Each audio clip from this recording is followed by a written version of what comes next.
What's up, YouTube? Welcome back to another video. You all know that I usually post videos trying to fix issues on the H2 to show you guys how to fix them. Today I'm the one who needs help. If you've been following my videos, you know that the last video I posted, H2 related, was about how to deal with a bad ambient temperature sensor. Now, one of the problems that those sensors give the H2 is that it kind of messes with the AC, and it prevents the clutch on the AC compressor from engaging. Now, on the last video, I went ahead and replaced both sensors up front. I tested both sensors up front. If you missed that on the last video, the quickest way to test the sensor is when you open the hood. There's going to be two sensors in front of you towards the passenger side. The one sensor that's closer to the engine is the one that usually brings temperature info to the dash and other parts. The sensor that's towards the outside of the engine, towards the front of the car, that's the one that gives me this temperature right here. So what I did is I went ahead and I switched sensors, and just both of them gave me the reading. So that's how I tested it. Now, right after I finished that video, I went ahead and tried the AC. AC turned it on just fine. Today, I jumped back in the H2. The message that we had on the dash from that last video that said ice possible came back again. So now I went up front, tested both sensors again with the same method. I plugged both of them on the one that gives me this reading. They both gave me a reading. So that tells me that the sensor itself is working. The help that I need is from any of you that watch my videos.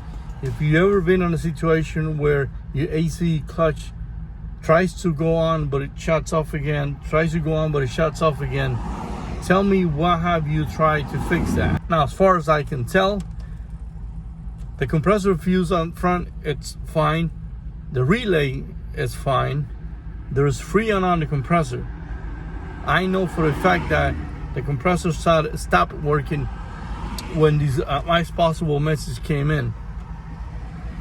So, if you can, please share what options do I have. I have a scan tool, a Tech 2.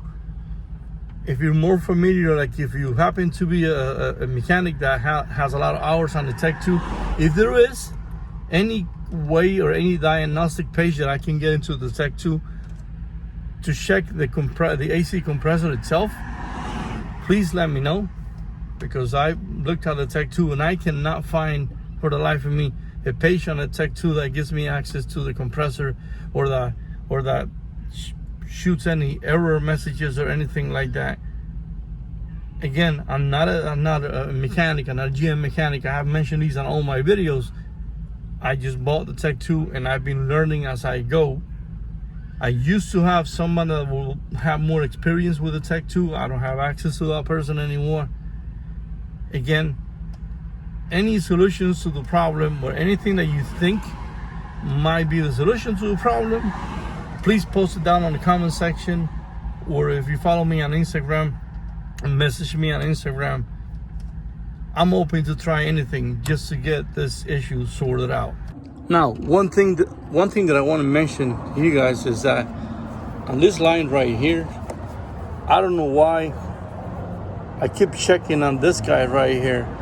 If anybody knows if there's any O-rings in between this plastic and this line right here that I can replace, let me know so I can go ahead and get it, because I looked at the entire line, including the compressor itself, and I don't see any leaks though. But for some weird reason, I think this guy right here might be a problem. Now, remember, I checked and there is Freon in there, enough so that these things could start. I checked with the gauges and everything.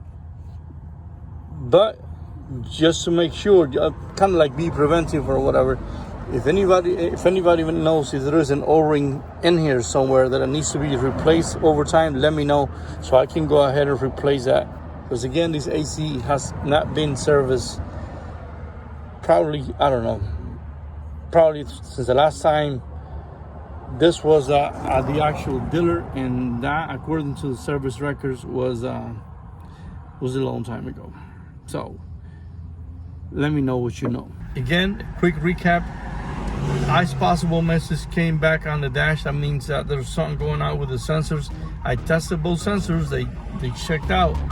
At this point, I'm wondering if there is any wiring issues up front with that one sensor that sends the info to the dash or the main computer.